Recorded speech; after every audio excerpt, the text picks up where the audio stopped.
I was recently at Crossroads Treatment Center in Mexico supporting veterans who were healing their service trauma with earth medicines. All but one of us had previously been together in Peru for a 10-day dieta of jungle plants, including ayahuasca with 3 Shipibo shaman brothers.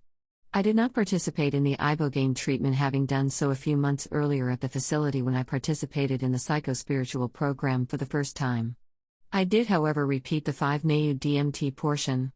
This neurotransmitter in the human brain is contained in a number of plants and also in the milkable glands of the Sonoran desert toad, Bufo alvarius. Supported by the 2 guides for my session, I was sequenced last by the staff in the list of 6 veterans. I knew what to expect of the power and intensity from the 5-MeO DMT. I wasn't fearful of what was coming, but I was respectfully anxious of the infinite potential for anything to happen. I was guided through meditation by the female facilitator. She gently spoke to me, mentally preparing me for the experience as I focused on my breathing and clearing my mind, and bringing my best intentions to bear, or maybe laid bare might be more accurate.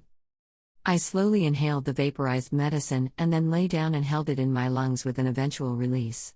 I began to deepen my breathing to counter my ego wanting to operate in fight or flight mode because of this new threat to its survival due to the intensely rapid change of consciousness induced by the medicine.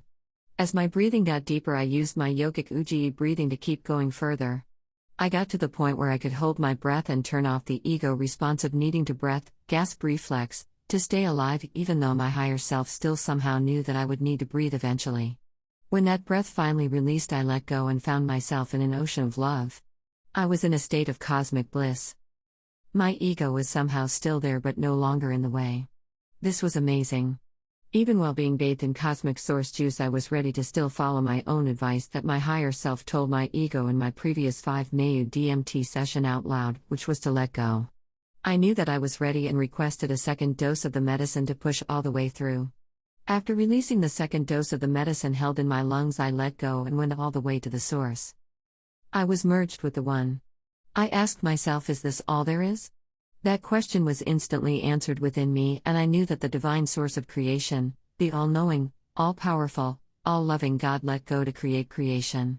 Creation was a divine release. A divine out-breath. I began to thank God out loud while crying tears of gratitude. I had come to understand in my more recent medicine work that life all boiled down to letting go and surrendering. Doing so would allow me to trade up from belief into actual experience. When I let go and completely surrendered to Source, Source itself showed me that life is a letting go and surrendering to the continual unfolding of creation from infinite potential and possibility to actual existence. I eventually sat up and began talking to the 2 facilitators as I came down from my peak experience, debriefing them on what I had just undergone.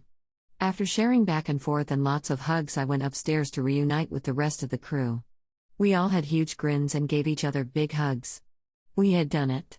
We had come together for a mission to heal ourselves with these natural medicines, and in the process given others the hope and courage in order to do it for themselves.